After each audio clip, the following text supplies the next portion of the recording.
Makanya di Quran itu ilmu tertinggi diantaranya menurut orang tasawuf qulillah tsumma dzarhum fi khaudihim yalabun. Saya itu gak pernah loh takut mati meskipun saya masih muda, karena saya bayangkan mati itu ya baik-baik saja. Ketika saya hidup ya gak tahu cara ngelola nyawa saya, kenapa kok gak pergi. Kamu tahu caranya ngelola nyawa kamu, kok gak mati sekarang? Gak tahu kan? Tahu-tahu masih hidup kan? Tahu-tahu diutang semacam-macam lah.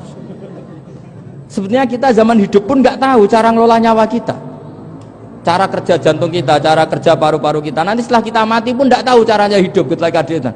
Tapi anehnya kita mosok manusia sudah dilemah iso hidup lagi. Memangnya kita sekarang bisa hidup karena kita tahu-tahu ya hidup. Ditekdir anak yang melarat, pesek, elek. Orang lain ditekdir anak kiai, Gus, mulyo. Kita kan tidak pernah bisa milih bapak itu ora iso. Ngerti-ngerti anak Karmen, anak Karlan itu sudah gak tahu. Artinya gini ya sudah ya Allah, ketika saya hidup ya tidak tahu kenapa saya hidup, pasti Engkau yang menghidupkan.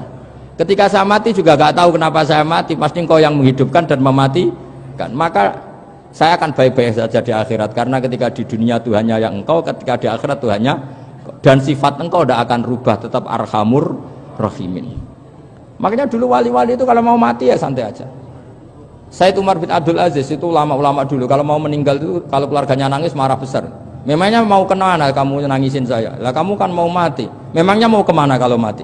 Ya kembali ke Allah. Susahnya apa? Di dunia ya milik Allah, di akhirat milik Allah. Inna sholati wa nusuki wa mahyaya wa mamati lillahi rabbil alamin. Yang aneh sampai harus melarat orang wani mati, aneh tenan. Ya karena sampean tahu mungkin di akhirat lebih miskin lagi kan karena. Itu repot terus. Coba kalau dari awal kita menstatuskan diri kita biadillah. Inna sholati wa nusuki wa mahyaya wa mamati. Tapi kamu salah status. Mengatakan kehidupan adalah momen untuk mencari kesejahteraan. Kehidupan adalah momen untuk cari karir. Kamu mensifati kehidupan secara salah. Jika kamu terjebak nyari karir, nyari kaya. Coba kalau kamu pakai mazhabnya Sufi, kehidupan adalah pemberian dari Allah untuk kembali kepada Allah. Kematian ya seperti itu. Akhirnya ya santai saja. Inna sholati wa nusuki wa mahyaya wa mamati lillahi rabbil alamin. Istri juga gitu. Saya itu tidak sombong. Saya itu mulai nikah sampai sekarang itu hampir gak pernah tukaran sama istri. Sama istri saya itu sering bilang gini, Gus kali-kali kalau saya ngamuk itu diwales, dilawan supaya saya punya musuh katanya. Betul ya? Ya saya bilang gini, Allah itu maha baik sama saya. Ketika harmonis ganjaran saya ya lewat harmonis itu, sehingga saya ngasih uang menyenangkan Anda. Ketika Anda marah ganjaran saya lewat sabar. Ya sudah itu semuanya baik. Kalau kamu marah saya tidak dapat pahala.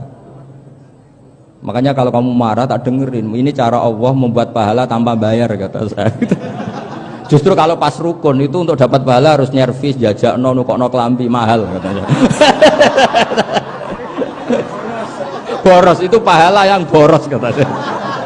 Tapi kalau kamu marah ini pahala paling murah, nggak usah biaya, dapat apa? Pahala, cukup sabar. Lu tuh kalau terlatih lama-lama dapat ya biasa saja. Ulama dulu seperti itu semua. Imam Syafi'i itu pernah ada orang baik sekali sama beliau. Orangnya itu munafik padahal. Tapi kalau setelah keluar dari Imam Syafi'i dia memaki-maki Imam Syafi'i. Suatu saat beliau dikasih tahu, orang yang tadi muji-muji jenengan itu di luar maki-maki jenengan. Imam Syafi'i itu guyu. Guyu sebenarnya bukan alhamdulillah. Muridnya kan janggal. Ini dikasih tahu gitu. Alhamdulillah. Kenapa Imam Syafi'i dia kan di luar maki-maki jenengan? Berarti aku wong wibawa ning ngarepku rawani. Ya jadi dianggap enteng saja melihat, berarti aku wong wibawa ning ngarepku ora wani. Ya sudah, terus ketika ditanya, tapi itu kan bahaya bagi Anda karena memfitnah Anda gini-gini. Kata beliau, zaka Allah. Yang kritiknya bahaya itu hanya Allah Ta'ala. Yang lainnya enggak bahaya. Karena ini makhluk dhaif, enggak penting. Loh kamu sampai tersisa dikritik orang karena kamu nganggap makhluk itu penting. Ini gobloknya sampean. Goblok segoblok-gobloknya itu. Coba kalau kamu mensatukan makhluk tetap makhluk, kritiknya tidak penting. Selesai kan? Selesai enggak? Ini problem Anda tidak wali itu, kalau dikritik ya susah. Makanya tidak wali itu problem menurut saya. Makanya saya nggak ingin nggak jadi wali itu kan. Karena hanya wali yang hidupnya itu la khaufun alaihim wa lahum yahzanun. Orang dulu tuh semudah itu hidup. Gampang sekali. Dulu ceritanya diantara ceritanya manakibnya Said Ja'far Shadiq itu, Kalau ada orang memaki-maki dia itu dikirimi hadiah. Kenapa? Karena kebaikan kamu telah kamu berikan kepada saya, ini hadiahnya. Sampai malu yang ngeritik itu. Kan kalau orang rasani itu kan kebaikannya dikasihkan sama yang dirasani. Lah kamu kan ngajinya seperti itu, tapi dirasani kok susah. Harusnya kan kasih aja, ditransferi saja. Alhamdulillah. Ya karena kita salah menamain tadi. Sing rasani pembenci, pembenci itu bahaya. Sehingga kamu mereaksi secara serius. Coba kalau kamu pakai hukumnya Allah dan Rasul, pembenci itu pemberi kebaikan, istri marah adalah pemberi kebaikan. Ada yang berani mulai meraktekan? Latih begitu terus, insya Allah nanti hidup kamu barokah. Itu disebut wa'allama adamal asma. Dan itu yang diajarkan Rasulullah. Rasulullah itu kalau ngajarkan hidup itu gampang sekali. Allahumma ja'alil hayata ziyadatan li fi kulli khairin wal mauta rohatan li min kulli syarrin. Jadi kalau kita hidup, anggap saja peluang untuk nambah kebaikan. Kalau kita mati, anggap saja akhir dari semua potensi kejahatan kita. Anda sekarang mungkin tidak zina, tapi potensi zina. Anda sekarang tidak korupsi, potensi korupsi. Anda sekarang tidak selingkuh, tetap potensi selingkuh. Nah, anggap saja kalau mati, berarti akhir dari segala potensi itu. Alhamdulillah. Makanya saya tuh nggak pernah takut mati.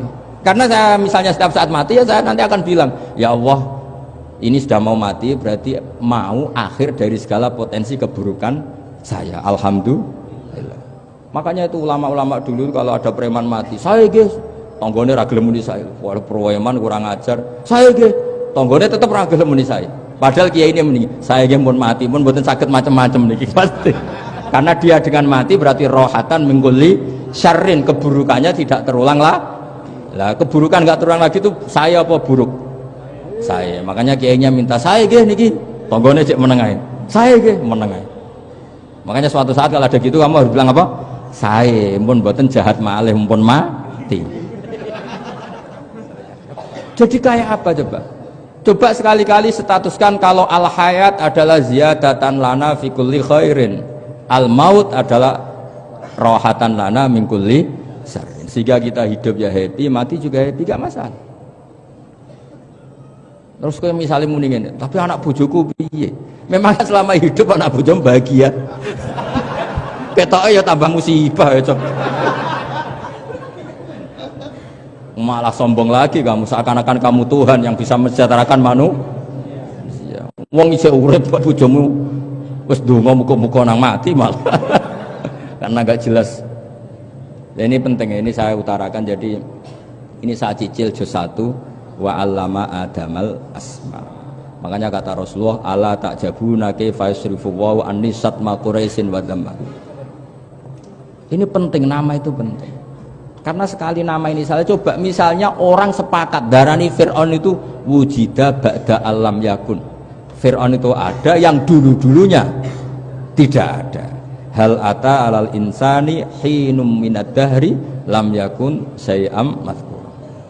Coba kalau kamu melihat sekarang kamu hidup itu apa? Untuk sujud. Sujud itu murah, gampang. Untuk mengenal Allah. Allah itu gampang kita kenal karena Allah itu adzaru minadz dzahir.